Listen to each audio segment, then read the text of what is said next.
If we don't share the message that we have to share with the world, we create stagnancy in our body and we create frustration. So we need to share this message. Welcome to the Holistic Career Change Podcast. Spoiler alert, we don't discuss conventional, linear, boring career change here. This is the place where we talk about finding an aligned career path that feels like an extension of who you are, where you get paid for being yourself. Forget personality quizzes, soul-crushing scrolling on job sites, and breaking your brain trying to find your why. Join me and many other career changers who've changed their career holistically by first defining who they are at their core and then using this blueprint to design a fulfilling career or business. We use the mind-body-soul approach, and we take into consideration the complexity and multidimensionality of all that you are and want to represent in the world. This is where purpose-led careers are born and built. I'm your host, Vilma Oseita. Let's go. Hi, friends. Welcome back to the podcast. So, before we dive into today's conversation, I really need to tell you about something that I'm so excited. And this is something new that we're doing on the podcast. So, we are starting with Archetype Series. And I am honestly just thrilled about this because, I've released the Lightworker Archetype Assessment, and I've been doing so many readings on Instagram. If you haven't sent me your results, please make sure that you do. I'm sending these intuitive mini voice readings. And one of the questions that I keep getting is, okay, Vilma, so I know my archetypal combination, but what does that actually look like in practice? How do other people with perhaps similar archetypes show up in their work, and how do they build aligned businesses? And I thought, you know what, that's a brilliant question. And what better way to answer that than to actually have real conversations with real people doing the work and embodying different archetypes. And I'd love to share their stories with you so you could see and really feel out how their unique combination translates into their offers, into their business models, and the way that they show up in the world in general. So today I'm talking with Lidia Lins, and her archetypal combination is Alchemist, Performer, and Mystic, which when you hear her story, you're going to really be like, oh my goodness, that makes so much sense. But you know what? Here's what I really love about Lidia's journey. It's this beautiful example of what happens when we try to silence the parts of ourselves that feel perhaps too big, too unconventional, too uncomfortable, or just not practical enough. Because Lidia started with music when she was really young, like 10 or 12 years old, and music was her first love. But somewhere along the way, she decided, or maybe she absorbed this belief that music wasn't, quote unquote, a real career. We all have that voice. We've all heard it in our heads. The one that says that real careers are the stable, prestigious careers that make consistent money. So she decided to go into science, not just any kind of science, environmental science, and deep sea research. Like we're talking about studying organisms at 10,000 meters underwater, and she was good at it. She was really, really good at it. She got her PhD. Actually, she got double PhD. She was winning prizes. She was getting grants, and she, was being offered postdoc positions, and perhaps she was even seeing more success than her colleagues. And this is where I think it gets really interesting, because that success at the same time was starting to really weigh down on her, and it almost became her trap. Because when you're excelling at something, and that's maybe something that you are experiencing as well, when you are excelling at something that's misaligned, it's so easy to convince yourself that this might be the right path for you after all. Like, hey, look how well I'm doing. I'm getting all this validation. I'm getting all these opportunities. So clearly that must mean, or clearly the universe is showing me that I should keep going. But a lot of the times the universe is actually just testing us in the most loving way. It's never malicious. So going back to Lidia's story, underneath all of that achievement, something was starting to feel off. And after her PhD, she really hit this wall, a full burnout, a dark night of the soul, and complete emptiness of, oh my goodness, I've just spent 15 years building toward this. And now what? Is this what it feels like? Who even am I? And what I found so powerful when I was listening to her, and we definitely will go deep into this in the conversation, is how the environment that we are in can literally silence us. And she talks about being this vibrant Latin person. Lidia is Brazilian, and she was working for majority of her adult life in Western European countries, and she was watching herself and her colleagues who were also Latin just get smaller, quieter, and how her voice, both literally but also metaphorically, got suppressed until a plant medicine ceremony that cracked her open. Someone made a comment to her about a song she sang, and the next day, boom, she channeled her first original song, and the melody and the lyrics, and it all came through her all at once.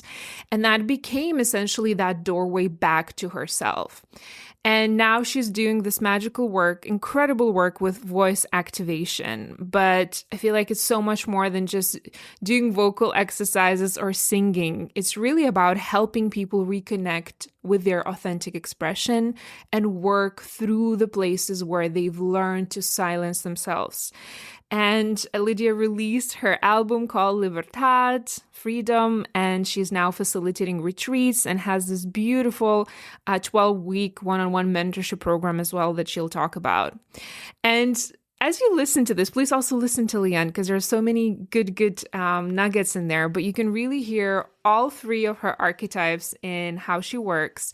The Alchemist is how she will hold space for people, really listen to them and ask insightful questions, especially in her one-on-one mentorship. The Performer is her music ceremonies and how she's leading them. And the Mystic is the deep intuitive and psychic abilities that she has in really just the depth and spiritual dimension that she brings to everything. So I feel like she managed to intuitively really feature all her top 2 and top 3 archetypes in her work. So I really hope that you're going to enjoy this episode. And by the way, this is not just sort of high-level philosophical topics that we're talking about. We're also going to get practical. We're going to talk about how she left her science career. What was the practical side of building a business as a healer? We talk about pricing boundaries. We talk about social media and marketing and showing up authentically. So really wanted to make sure that this episode is also useful for those of you who are thinking of moving into aligned businesses or are in the process of building that business right now. Okay, let's get into it. Here's my conversation with Lidia. Enjoy.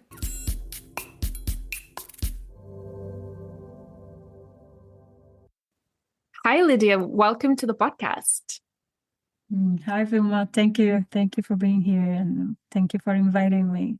Of course. So let's start by you briefly introducing yourself, because I know that we're going to dissect your story and I have so many questions and I'm so curious. You're such a unique individual that I'm sure that the listeners will really enjoy hearing you out. But can you just briefly introduce how you introduce your current version of yourself now when you meet new people? Yes, I'm Lidia Lins, and I'm a voice activation mentor and artist. And scientist too. I was a scientist before, but now what I do has also science, but it's mainly focused on voice and healing through music and sound. Mm-hmm. So do you usually give all of those like hyphens where like an artist slash, you're like the slash person, we call it like. Yeah, it's a great question because that's not sometimes easy, but my signature, let's say, is voice activation and music. That's what I sign in my emails. Okay, cool. Like, well, labels the stuff, right? With labels for all of us, I think, because we're so multi-hyphenate and multi-fashionate, so sometimes it feels hard to fit into label. But I love to start with the scientist part of you, because you started with the science.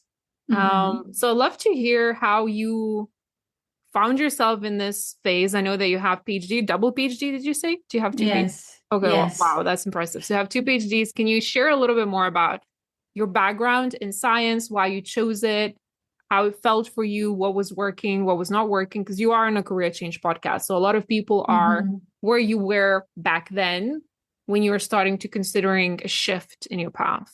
Yes, so I started actually when I was a teenager with music. I was singing before. From 12 to 22, that's when I moved from Brazil to Belgium to do my studies, my master and PhD studies. So music was present already in my life before. And I decided to stop the music because I felt I had to go with a real career. I had to do a real career. And real career meaning what would get me prestige or money. And that's what I thought I had to do. Even though my parents never said I had to do something like that. But by observing, I learned that being a scientist was a real career. And that's why I went for it. Can you share more about like what you actually studied?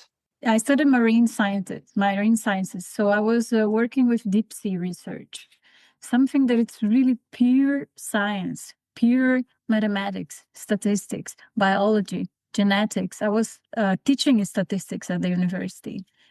It was not even something that it was applied to humans, let's say, ecology of deep sea environment. You know, you talk about deep sea and you say it's pure science, and what I am feeling is like just pure mystery and pure enigma, and it feels spiritual almost. Can you share with us like practically what it looked like, what you were doing? Because I'm sure a lot of people, they can't wrap their heads around because it's so unique.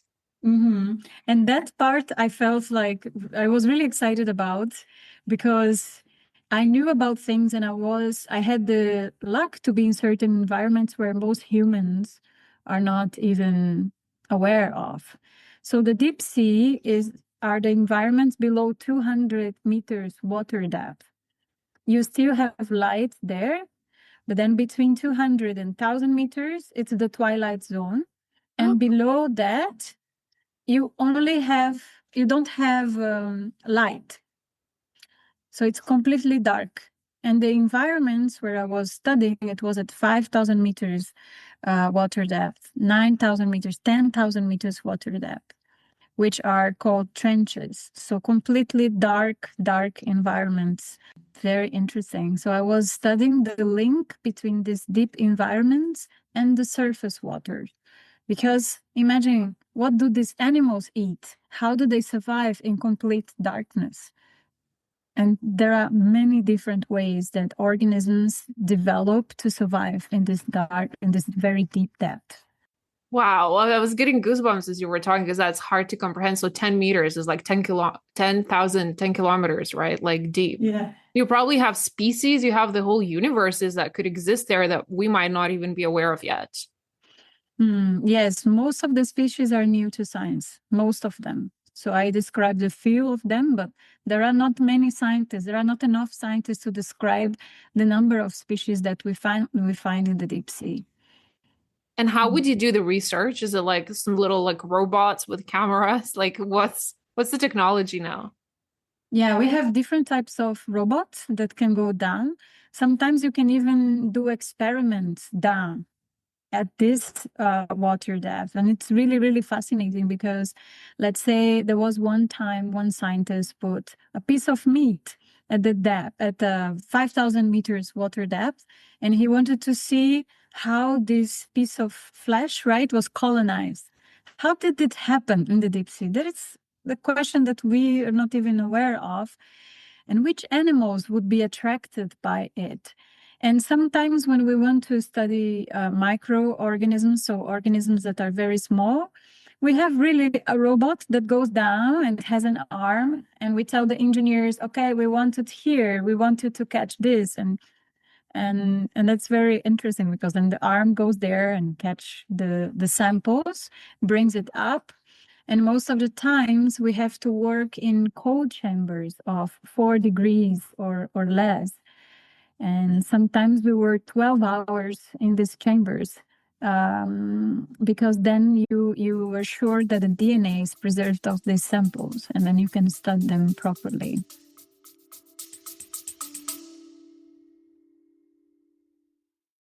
Hey, before we continue, I want to chat with you real quick. If you're anything like most of the people in this space, you're probably someone who's drawn to so many different aspects of healing. Maybe energy work calls to you, maybe you're interested in psychology and mindset, maybe you're fascinated by herbalism or somatic practices, maybe you're into intuitive development, or maybe you just love creating systems and frameworks to help others transform. Or perhaps you're someone who wondered, why can't I just pick one thing? Why am I interested in absolutely everything? So here's what I want you to hear. These interests that you have are not random. They are not a sign that you are scattered or that you are unfocused. They are breadcrumbs that are leading you to your specific medicine. And this unique combination of what lights you up, that's your signature. That's your unrepeatable, unique blend of gifts. And I've created something to help you make sense of it all. It's called the Lightworker Archetype Assessment, which is a completely free tool that will help you uncover your primary healing gifts and how you're meant to weave all of these passions together into your unique expression. It takes about 15 minutes to complete, and I've had already hundreds of lightworkers telling me that it was like finally finding the missing puzzle piece. Some laughed because it suddenly made perfect sense, and others cried because they finally felt seen for who they truly are. You'll find a link to the assessment in the show notes.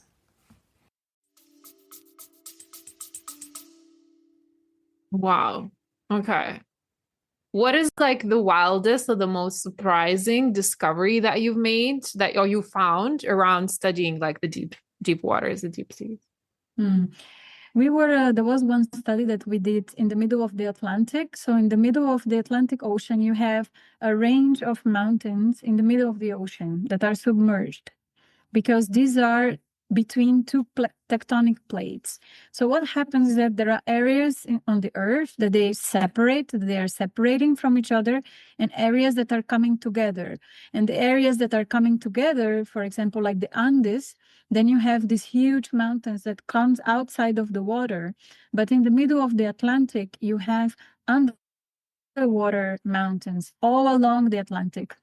And one time we did a study to see if there was connectivity between the right side of these mountains, meaning the European side, Africa, and the American continent, because this separation is occurring through many thousands of years. So were the animals able to go from one side to the other and evolve? And I'm talking about microscopic animals, where they were mutating over generations and generations. And the most amazing things happen, actually. Some are really, really able to move from one side to the other and keep their DNA preserved without mutations through lots of times. And others, they are not able to do it. And that's very interesting how they find this adaptation to this very harsh environment where the pressure is very high, temperature very low, and it's completely dark. Wow, fascinating. You know, when you were talking, it made me think I'm going to ask you a lot of random questions, but do you believe in the myth of Atlantis? And did that make you think about what Atlantis could have been and that is underwater now, as a lot of like seers would say? Mm-hmm. At that time, I didn't even think about that. There was one period in my life where I even didn't believe in God. I was really a pure scientist. I've only started hearing and studying and being curious about Atlantis now, after this huge transformation that I had to go through and this work that I'm doing now. So at that time, I was not even aware. I just felt attracted to the ocean. That's fascinating. So what you're sharing feels and sounds really intriguing and interesting. And for the listeners, because a lot of my listeners are into astrology, so Lidia is double Capricorn, believe it or not, with ascendant in Pisces. So we're going to talk about the Pisces side right now. I feel like it's just pure Capricorn, those beginning years, and you just being really strict scientist. So that sounds fascinating. So what started shifting within you in the environment around you where you were starting to feel like it's feeling off? Like, were there signs, were there feelings that started to nudge you to explore something else? When at the end of my PhD, I was already feeling that the something was off. But the awareness only came later because I was a good scientist. And that was a trap. I earned like prizes and grants. I got many postdoc projects accepted. And while people were struggling to receive a grant, for me it was coming smoothly and easy. And that was a trap because then I thought, okay, that's what I should be doing. But in science, the next step is to be a professor. And when I saw the professors that I was working with, I thought, I don't want to be doing this at all. It's just administration. Nobody looks happy. So what am I doing here? And then I fell into this black hole or this dark night of the soul after my PhD, because when you're doing a PhD, you really focus, you have a goal, right? And you work towards that goal for 4 years or even more, depending on the country. And then, okay, I finish it. And what now? And I felt completely empty. I felt very confused. I didn't know who I was. I even didn't want to be living where I was living, which was in Belgium at the time. And that's when the transformation started. That's with the first awareness. Yeah. Mm. Well, I definitely resonate with the dark night of the soul, and I feel like a lot of the times it is the catalyst, the initiator to finding us, helping us find more aligned path. But like that stage is really scary and really dark because to your point, it feels like I don't even know who I am anymore. I thought I was building this whole life that was clear and I had the trajectory or something to aim for. I've worked with clients who have PhD and they told me very similarly about that's what it felt. They go like, I was constantly I knew what the next step was always throughout my career. And then this like just void opened up and I'm like, I feel like I need to start from scratch. And for you, who is quite having the scientific background, I would imagine that you were quite logical and strategic, right? And I would imagine thinking of a career, a path outside of that realm must have been really hard. I don't want to project, but I would imagine that you were quite like, consistent and you're like, well, listen, this path needs to make sense. If I go there, how did you navigate? I call them the gremlins, the security gremlins, and that emerging calling that you started to feel. Yeah, it was not an easy decision.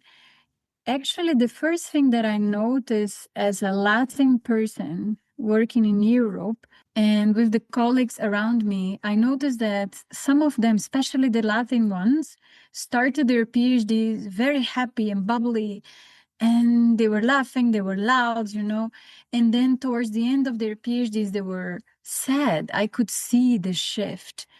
And then the first question arises, which was, why do we have to go through this intense emotional process? Why can't we have fun? Why can't we just do research without compromising our mental health to be able to finish it and to reach our goal? And towards the end of my PhD, I already started stress and burnout coaching training because I really wanted to help those people. I had a burnout myself after the PhD, and that's something that's not fun to have. And I didn't want people to go through the same struggle. And that's when I did this training and I started working as a stress and burnout coach, that I also started to go backwards in time and observe that I was actually already interested in self-help books as a child. I remember I was going to my aunt and she had this self-help books and I was reading these as a child, not the fairy tale books, but I was already interested in this. What is mental health? Why do we feel like we feel? And how can I help others in this path? And that's when this shift started. Love that. I love that example with like reading self-help books. And I also hear that a lot with many of my clients who are healers. I had the same thing. Like I would always be like, how to like be a more empowered self. And I read it at 10. I'm like, what child does that? Right. So I feel like a lot of kind of budding healers, when you trace it back, you will see the signs even from the early on, which is what I'm hearing. So you started with burnout coaching because that was your journey. That's something that you were experiencing yourself. How was voice just a natural extension of that? Because I've heard a lot of healers say that, listen, voice is the most regulating tool that we can use outside of all the other instruments that we can use, like, Tibetan bowls and so on. Tell me about the voice and how did it, because you mentioned you were singing when you were little. So Mm-hmm. how did the dots connect for you? Yeah, the voice piece only came later on after I moved to Portugal, because I really felt in Belgium that my voice was totally silenced. I felt I needed to be as good as the Europeans, because coming from poorer countries, we think we have to do more to be able to reach the same level of someone else. So I was studying very hard to be the same as the Belgians. And when I moved to Portugal and I went on a plant medicine journey, then I sang a song from one of my favorite singers in Brazil there. At the end of the ceremony, there was a girl, a singer-songwriter, who asked me, "Was this your song?" And I said, "No." And then she told me, then it doesn't count. But she didn't say that in a rude way. I didn't understand that in a rude way. And it was so interesting because the day after I wrote my first song, melody and lyrics, it all came through me in one go, melody and lyrics. And at that point, I noticed that my voice was awakened again. And then that was the last piece of something that would become my work nowadays as a voice activation mentor. But I only understood that part much later. Mm, I love this because I feel like, again, I'm just kind of, as you're talking, I'm like taking in what you're saying, but also like, how there's a hero's journey, like that we all know, right, with the Campbell's work. I Mm-hmm. feel like with every awakening light worker healer, there's also like the phases that we see and how important it is to just trust your intuition and just focus on taking the next step versus trying to figure out the whole plan and the business plan and know how it will go. Like for you, right? You went to the medicine ceremony, someone made a comment, and then you came back and you were open, right? And then you channeled something, but there's no way you could have fought it through. There's no way you could have put it in a to-do list, right? It was just you being Mm-hmm. present and receiving, which again, I think is a different being than so many of us are used to with the conditioning that we receive. Mm-hmm. Mm-hmm. Because we grow up only with the left side of the brain. We learn how to use the left side of our brain in schools. And imagination and exploration and curiosity is all the right side of the brain. And when we imagine something, our parents or the people around us, they just say, "Oh no, you're just imagining this. Don't you have to do something concrete." We learn that when we do something concrete, that's good, but when we imagine, that it's not good. And it's actually by using the right side of the brain, the imagination, that we work on the conditioning, on the limiting beliefs with what we were raised our whole lives, and we open this space for something new to come, because basically is the brain rearranging all this information, and it gives space for us to be whoever we want to be and whatever is showing up at that moment for us. Hmm. I have another random question. So you come from Brazil originally. I assume you still go back home, right? Every now and then. I go every year. I try to go every year. Okay, cool. Do you feel like, is there a difference in the way that you facilitate, say in Europe and Portugal and like Germany and then back home? Do you need to almost like adjust, or is it very natural and intuitive for you? Mm. I adjust with every public I have, with every group I have, not only country-wise, but also if I'm working with academics or if I'm working on a conscious festival or with corporate, because there is a different language that I would need to use to meet people halfway to do this work, because the voice work is very sensitive. It is we become very vulnerable because it's an outer expression of who we really are. And many times, most of the times, we don't want to show to other people. Imagine strangers or imagine your coworkers. We hide behind this persona, and what the voice does is it brings it out. It brings your essence out. And that's why we were so silenced, especially women in the past, because the voice is such a powerful instrument that we have. Mm-hmm. Say you are facilitating a workshop. Can you give an example or a recent example of what that workshop would look like practically for those who have not experienced something like that? Because it's still quite niche and unique for many of us. Mm-hmm. Yeah, so the most important is in a voice activation workshop is a combination between listening and vocalizing. Because what I see a lot is that people think that voice activation is just singing, vocal toning is just out, out, out. And for me, it's a combination between in and out. So first you need to know who you are, what your message is. And if you have clarity on that, then you will be able to communicate from a much clearer space, from a much confident space. And that's the first step. So normally on a workshop, I always do breathing exercises so that we connect to our body on a physical state, because we carry a lot in the body and our subconscious is our body. So working with the voice is basically working with your subconscious. Many times you're not aware of what is going on at the moment in time. And I try not to say too much before because of what we already said. I try to use the right side of the brain. I try to help people to use the right side of their brains, even if it looks and feels very weird. There are some people that start the workshop with, what am I doing here? When we start the first sounds, to, oh my God, I don't know what happened, but I feel different. Because they allow themselves to be present. So normally I always start with the breath, with going in and grounding. And then we do a few vocal toning exercises to check in with certain parts of your body. It can be specific chakras, how they are feeling today, because each day we are different. And then we do gentle vocal exercise, because for me, it's also important for everyone to understand where their comfort zone is, to use their anchors. Going back to basics is the best thing you can do, because that is what's going to help you when you find yourself in a flight freeze situation, flight. And so that's the first thing that we do, checking in with your body, knowing where your comfort zone is. And from there, we can expand.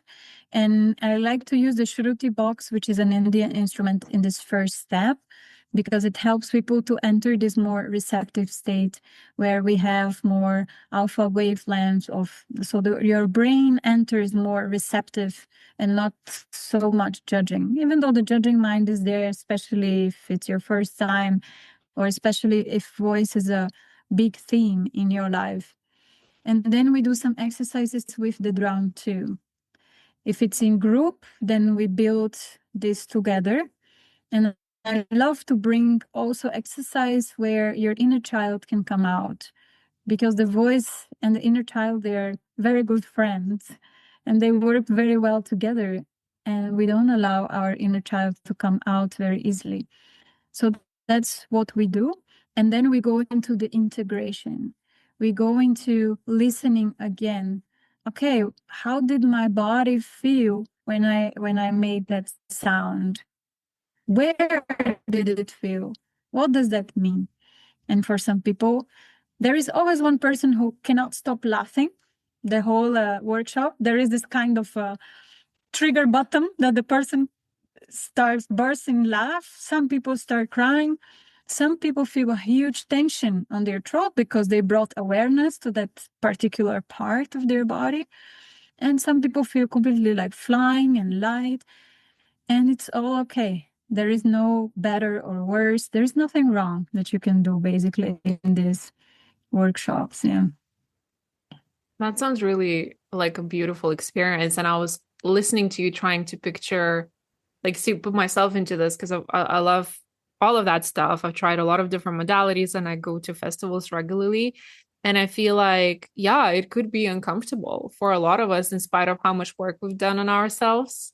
Or sometimes I feel like maybe the opposite is true in spiritual communities where people seem so enlightened and they actually sometimes overcompensate and they're like the loudest. Like when you say you have someone who's always laughing or crying, I'm sure like in certain communities you'll have people who are just like super relaxed and almost like, I don't know, overdoing. I don't know if you ever had that experience. Yeah, always. And that happens indeed in festivals and in these conscious events. Sometimes I haven't even started singing and people are already singing along. And I'm like, wait, listen first. Because there is a combination of allowing yourself to the experience, but also feeling that you are grounded in that experience.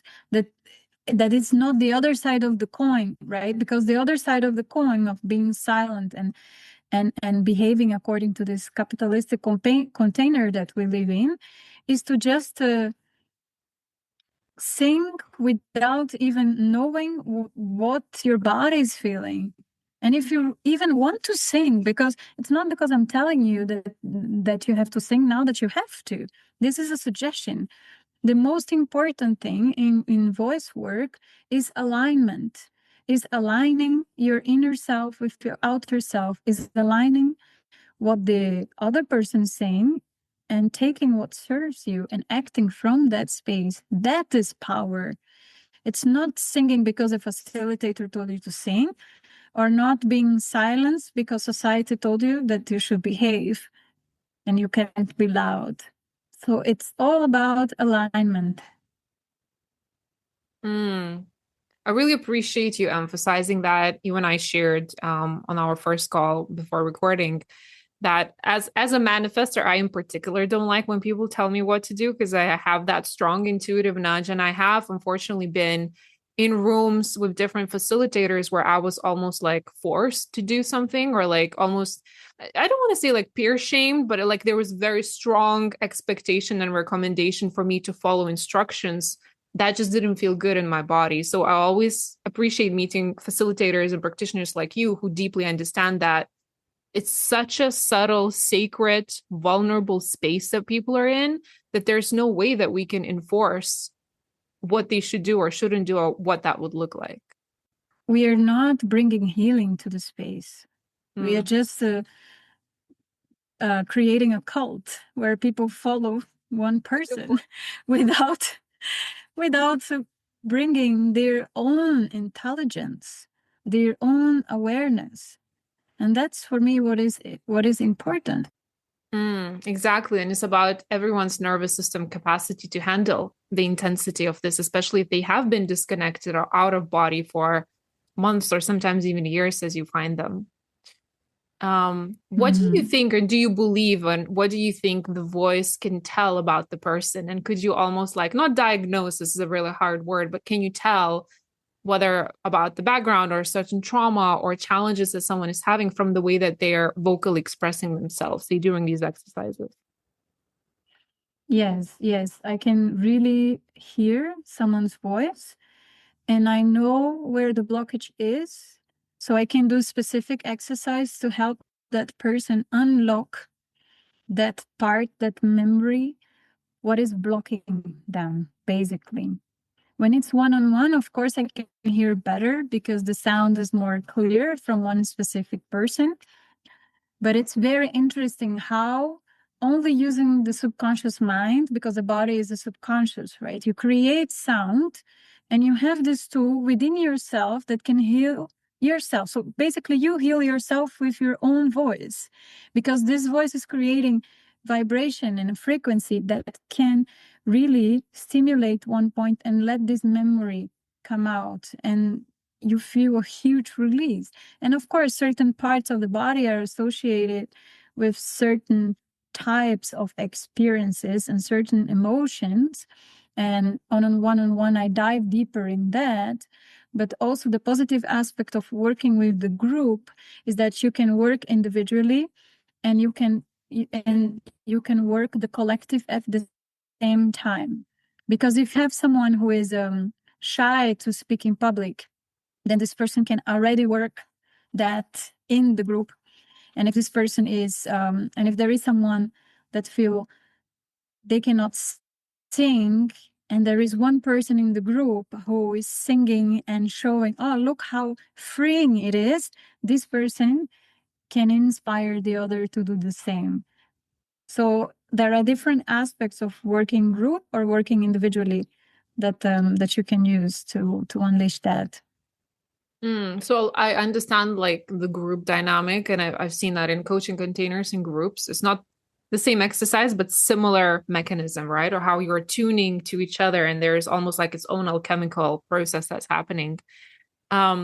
So you're saying that for you, when it comes to like really sensing where the block is or what the theme is that for you like an intuitive download, or can you even audibly hear someone is like high pitched, it means this, or I don't even know if that's a thing, but like, how does that work when you can tell about the block? Mm-hmm. It's a combination. It's a combination between technique, right? Or observing this pattern and intuitively knowing. And sometimes I also receive messages, guidance on what to do in a session, or give tips to that person, singing this particular sound and use this particular sound. So it's a combination between technique, structure that I have, and also messages that I get. Sometimes I hear things, I hear guidelines that I should give. And sometimes I see colors, the colors of the different chakras on what to work on today. And I ask my guides to help me with each session. So there is always a preparation that I do before each session, so that the session can be, so that my ego can be to the side, right? And I can just act as a channel for that person to heal. I love to talk about the business side of things as well with you. So Lydia did the Lightworker assessment, and she is Alchemist, performer, and the mystic, which we discussed a little bit. I feel like that aligns. Your top three definitely aligns with your gifts. And that is a beautiful combination. Have I seen it before? Not like that. I haven't seen it like that before. But basically what happens a lot of the time, so say new like awakening baby healers, they have their dark night of the soul, they start suspecting that perhaps they have a gift, or they have a calling, there is a need to impact, especially now in this day and age. And then they go into like, okay, I think I need to open up a practice or start a business. And that's where they get so overwhelmed, they get so stressed out. They're like, how do I translate this gift that I have, or gifts that I have, or call it like, I call it medicine from the shamanic world, like that medicine that I have, how do I translate it into an offer, into a business? How do I support myself? Because I love to do this full time, but it doesn't feel realistic. Can you share with the listeners how did your journey started with that? Because I know that's a big point of stress for many of them.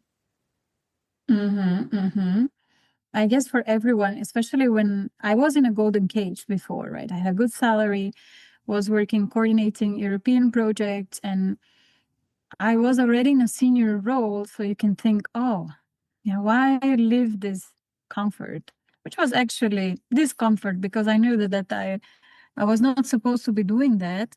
And I was doing my work with voice activation and also concerts, because I also offer music in concerts, or like someone called once music ceremonies, he called, because it's more than a performance, it's a co-creation, even when I'm singing, only me. So I started working, I was working 3 jobs. I had clients before working time, because I had clients in different time zones. So I was working before my science job. After, in the afternoon, I had concerts on weekends, and I didn't have any free day. It was too much, and I felt like almost the universe was kicking me out. You need to stop doing this job, but I couldn't trust. And then last year, I went to the UK, to the same place that I went last week, which is in Somerset. And I was talking to a mentor, and she said, because I told her, no, I want to save some money so that I can support myself for at least a year. And then she said, Lydia, we tell those lies all the time to ourselves, and we postpone what we know we have to do because of fear. So how can the universe know you were trusting it if you were just wanting to feel safe all the time?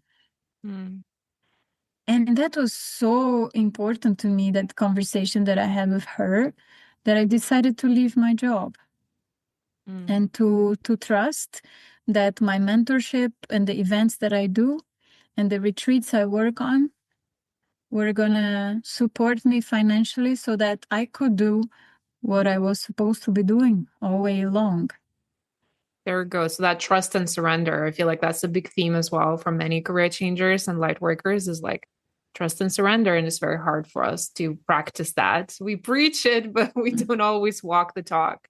So help me understand. So you started off with like one-on-one burnout coaching, I would understand, right? Like when we just Mm-hmm. started. And then how did you start getting the gigs, invitations to workshops? Because that's the piece where a lot of them, like I have currently a performer archetype, and she wants to go into like speaking, and she's such a moving speaker, but she doesn't know how to start, right? She's like overthinking. So what was that like for you? Mm-hmm. For the music part, I was singing. I sang one song, that song that I said I wrote after the ceremony, in another plant medicine ceremony. And there was one person there who listened to it, and he was hosting singing circles here in Portugal. And the day after the ceremony, he looked at me and said directly, "I want to play music with you." And then 1 month later, I found myself, he invited me to sing with him in a cacao circle. And I was already singing in a big event for the first time here in Europe. And since then, it didn't stop. I started to get invitations to play in different events, but of course, they were not financially, I mean, I could not live from that financially because depending on the country you live in, they pay very little for that. And in these conscious events, it's even less. Nowadays, I do more retreats, and I feel that first, it's something that I like a lot because you have intimate groups, but then they also recognize your value without asking all these questions sometimes. "Ah, can you reduce the price?" I got these questions many times. I noticed that I was asking too little when I felt I couldn't nourish myself when I needed. Let's say after an event, and then I was tired, I wanted to go for a massage, and I couldn't afford it. And then I noticed, okay, I need to readjust my prices. At the same time, I was swimming against the current of what is normally done here in Portugal. I had to be very brave and strong in my integrity and in what I needed. And in the beginning, I had a lot of fear because, you get less gigs. But I said, okay, I will stay with it. I will stay with it because there are some people who recognize my value. And I prefer to work with these people and have less gigs and work with them. And nowadays I offer voice activation workshops in retreats and my own concerts as well. And I have my mentorship online. So this is what is really the foundation of my business now. But I had to start from some point because if nobody knows you, if you enter a room, nobody knows you, you have to introduce yourself. But I'm not the most social person either. I'm a Capricorn. I observe and I have a very small social battery. Some people are introverts, but they want to be extroverted because that's what society values. But there is a lot of strength in being an introvert and communicating from that space if it's really aligned with who you are. So powerful. I love that you're saying that because, yeah, I feel like a lot of people need to hear that, especially in this day and age. Again, I just think about social media and everyone is like demanding your attention. And there are a lot of loud personalities, a lot more outgoing people out there. And it's so easy to fall into the trap of like, I need to post more. I need to be more expressive. I need to put more makeup. I need to be this, and that. I need to be louder, right? Or I need to put on the show for people. But this is not the sustainable way of living, be business model. I always tell that to my people. I'd rather have you post less, but be authentic and coming from your true self.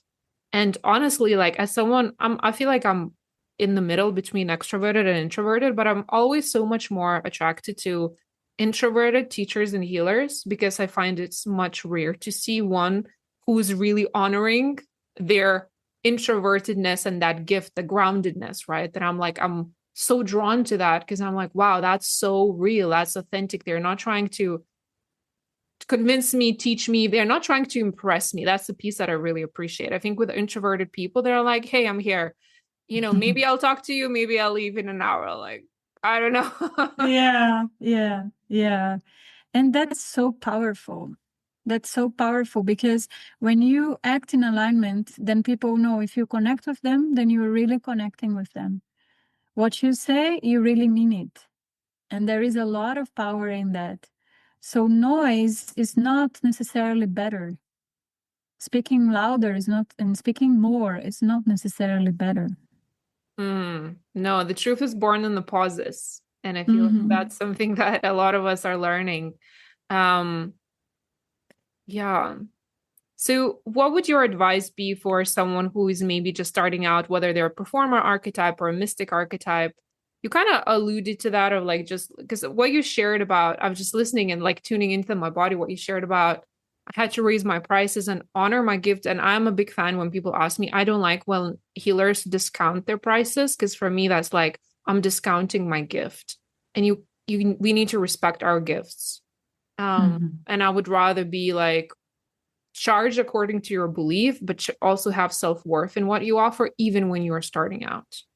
And I feel like sometimes the higher the investment, the more respectful the client will be, and almost like the more enjoyable the process for both of them will be.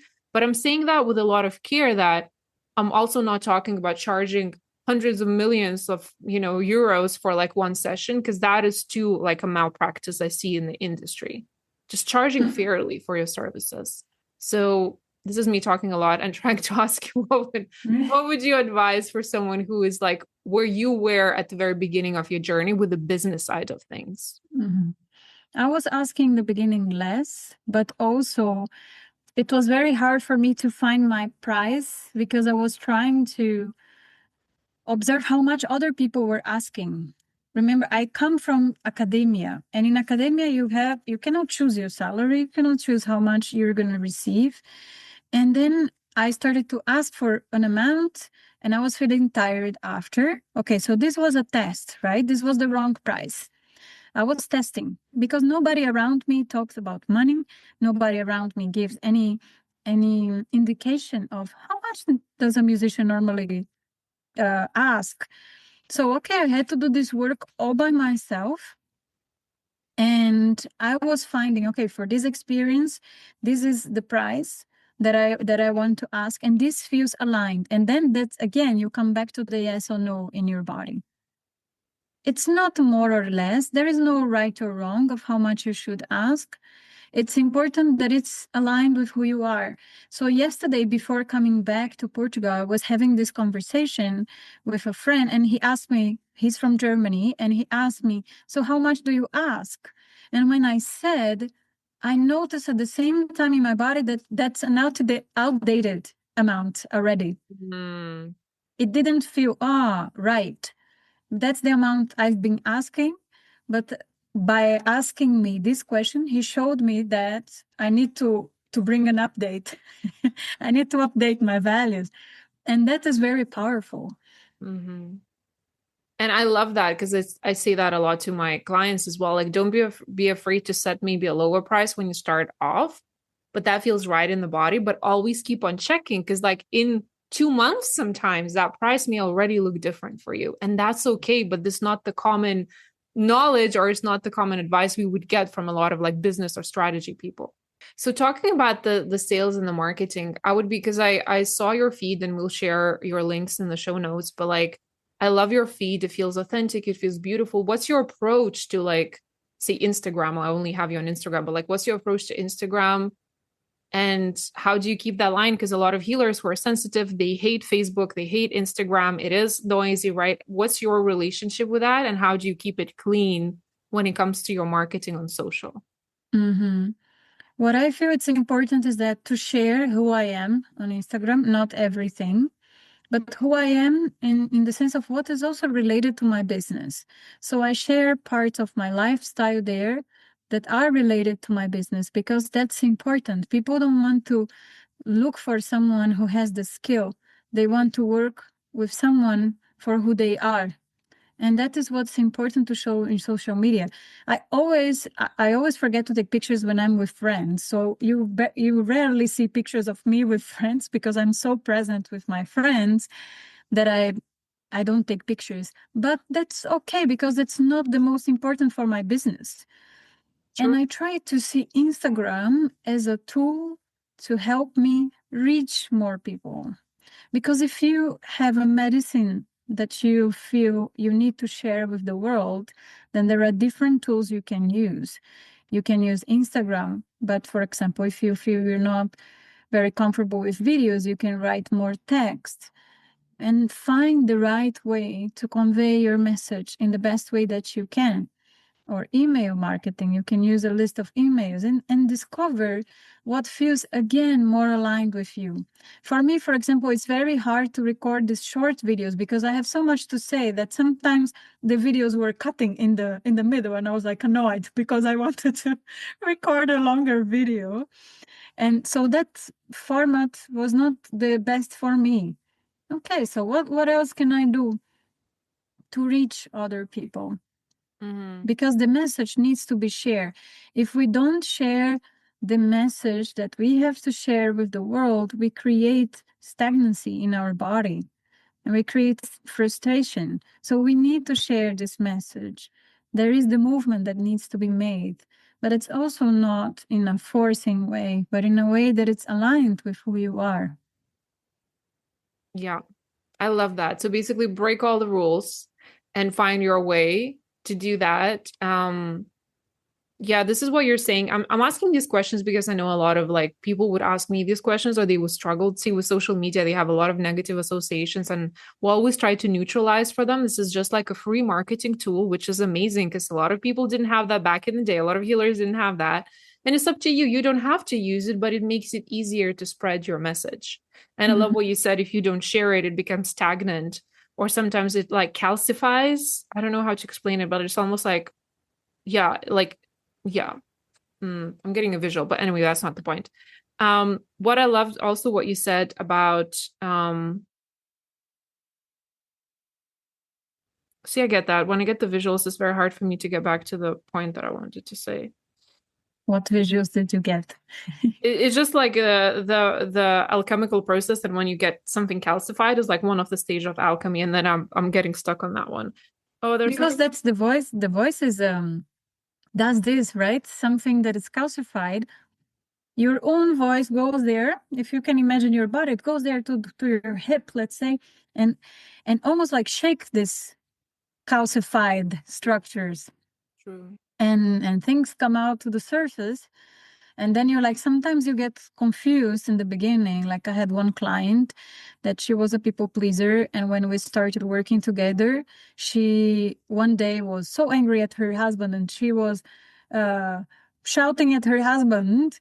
And then she wrote to me like, Lydia, I don't know what is going on. I just shouted at my husband. But that's, of course, it's good because Yeah. there is a period there is of adjustment. So that's the calcified stones, let's say, if you think about in a visual way, that are moving with your own voice. So you have that inside of you. Yeah. And it brings this confusion sometimes, but it brings movement. Again, movement. That's the most important.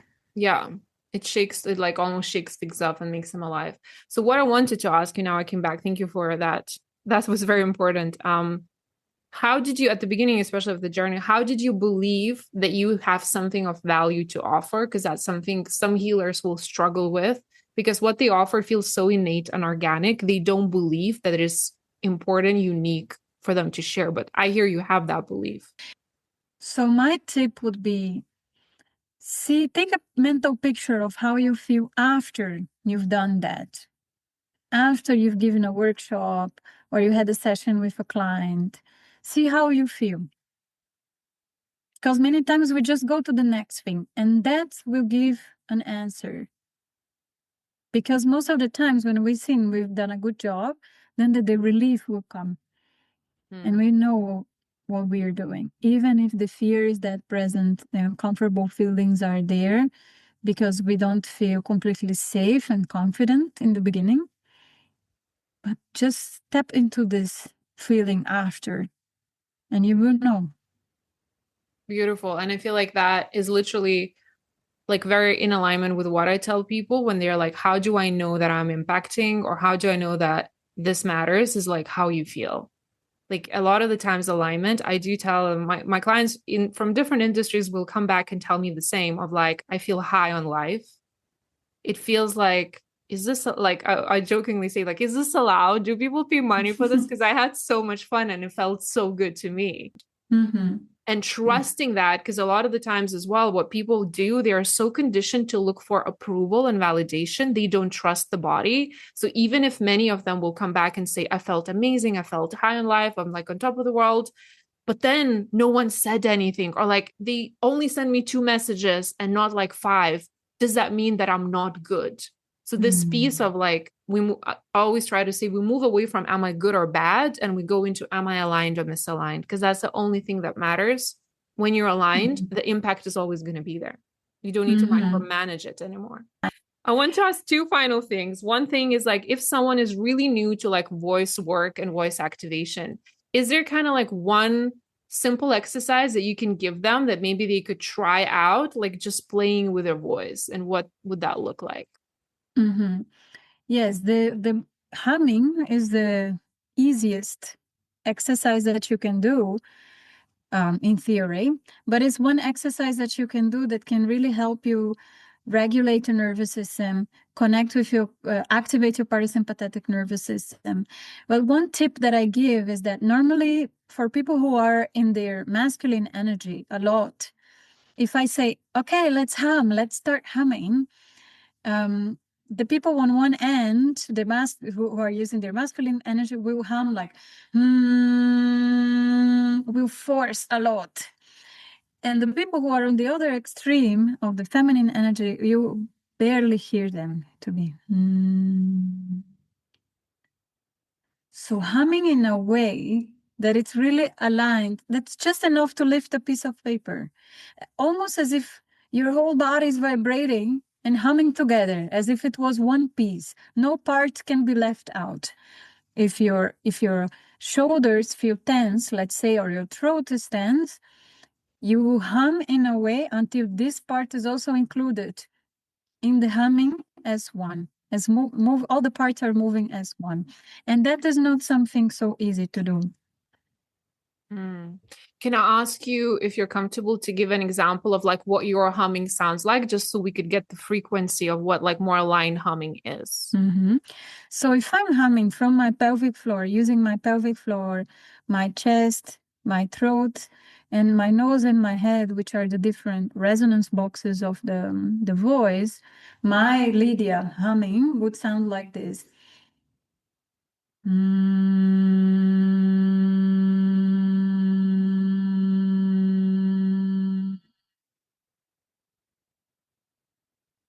And I already, with one time, I'm already feeling it in my body. You can hum like, you can find your own way. The most important is that you take everybody on board, all the parts of your body on board, and that you're not forcing it.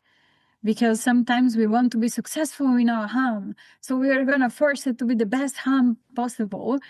And that's very interesting, because one exercise that was supposed to be so simple can give us so much information of what is going on inside of us. And notice, and every day will be different, will be a different hum. And noticing really, how is my pelvic floor when I hum? Am I engaging it? So your belly, your sexual organs. Am I relaxing my sexual organs when I'm humming? Because the throat is directly connected to the pelvic floor, to our sexual organs. So when one is relaxed, the other one is relaxed too. You can, even if you feel your jaws are really tense, you can really exaggerate opening your mouth, and you can do ah. Yeah. Just ah. Or do hip openers as we do ah. Yeah, that's an amazing combination. Okay. There are many yoga poses that are very supportive to the voice. Sometimes, if you do chest openers, for example, and then you do this it's very different. It will sound very different because your chest is open, your heart is open, and it's a very different. It's a very beneficial posture for the body to hum and to vocalize too. Okay. So for us, like type A overachievers, can you prescribe how many minutes per day? I'm half joking, half not, because I know that this is the question I would get from my clients. So for overachievers, there is one exercise that's very nice because basically you think a lot when you are an overachiever. And one exercise that I do, because there is the passive way, there is a mindfulness exercise that it's passive. That's when you think about something, you see your thoughts in front of you, like they were clouds, or there are many different exercises, or car passing, and you are sitting on a bench and just observing. You can actively, because many times when we think too much, it's very hard to enter a meditative state and a receptive state. But with the voice, we can have that we can get that from the voice. So when you have a thought, when you're seated in meditation, when you're walking, when you have a thought, you can either hum. For each thought, you have one hum or one ah. So I have a thought now, I can you go in silence again. Then a new thought. When you don't have a thought, no sound. And you can do this exercise. That one I've never heard before. That sounds really cool. I'm gonna try that. Sounds like it's a lot of work as well because we have a lot of thoughts. Yeah, if you put 10 minutes and you're already tired from vocalizing, but it's a very useful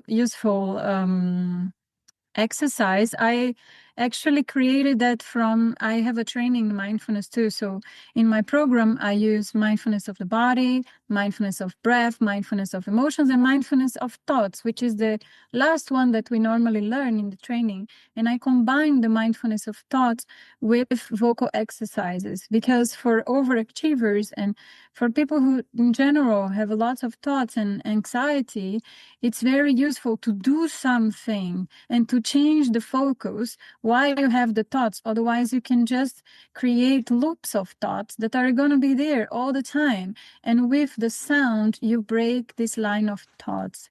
And even if the same thought comes back, that's a new thought. It was a suppressed practice for so many years because singing is so powerful. Our voices are so powerful that these were strongly suppressed. Our voice was strongly suppressed, especially women. We were burned as witches when we were powerful. So it's something that is still very scary to do, to lead from a women perspective, not in a patriarchal container, but from just being who we are and not creating a different persona, is something that is still very new. And that's why the voice is not the first entry point that people look for in their healing process. They will first go through yoga, meditation, and different practices before they approach the voice. And there was not a single client that I had who was not afraid before we started working together. They were like, Lydia, I really want to do it, but I'm afraid. Because it can unleash so much power. All this power of sharing your gifts and changing the world with your gifts. It's something huge. That was suppressed, but now we are catching up with that. And I'm very happy to see so many of these practices being held in different countries. Yeah, thank you for adding that. You're right. It was, I think, suppressed, and from like a practice, I guess, of healing and connection, it became into more of a performative practice where like someone is on stage and has a mic and is performing for everyone. And it's almost like it does not always feel authentic when you have to sing the same song for the millionth time, just a different crowd, right? So it became more of like, an art. But it was still much less about like, we're all equal and we're connecting through sound, for instance, when it comes to those ritualistic practices. Amazing. Thank you for that. So where can people learn more about you? What do you have on offer? Do you have anything exciting happening in your practice? So this is the place to share now. Yeah, so the tool that I use the most is Instagram. So Lidia Lins is my Instagram handle. And I have also my one-on-one mentorship that I teach online. So it's a 3-month mentorship that we go through all these processes of working with the voice, from limiting beliefs, we establish a new foundation, to the transformation, and also how do you use your voice in your daily life, because this integration part is very important for me. The small changes are the ones that I find most interesting, because they're the big changes actually when you've transformed this limited belief. So I have the mentorship, my Instagram, my website, lidialins.com. Facebook, Lidia Lins as well. Yeah, so these are the tools that I use most regularly. Okay. And if you live in Portugal, I host retreats here. I will host a retreat in February next year here in Portugal. And I also travel around and teach these practices in other countries. I'm going to Mexico to teach in retreat spaces there. So that's exciting. That's amazing. So where is your retreat going to be in February? In a place called Comporta. It's about 1 hour from Lisbon. Okay. Yes, from the 18th to the 22nd of February. It's a beautiful, beautiful retreat space. We are going to be there and explore both individually and as an intimate group. The voice activation. Yeah. Wow, that sounds exciting and terrifying. Then you should come. Definitely. Thank you so much, Lidia, for sharing about your story, for sharing about your beautiful practice. It was not new to me, but I feel like I've never really studied that in this nuance that you and I had this conversation. So it was very informative for me, and I felt a lot of things, and I can see it's almost like it feels to me like this is a practice of the future a little bit. I feel like it's up and coming, whereas in this healing space we talk a lot about somatics now, we talk a lot about spiritual and energetic practices, and I feel like voice is like the newcomer, and I feel like it's picking up.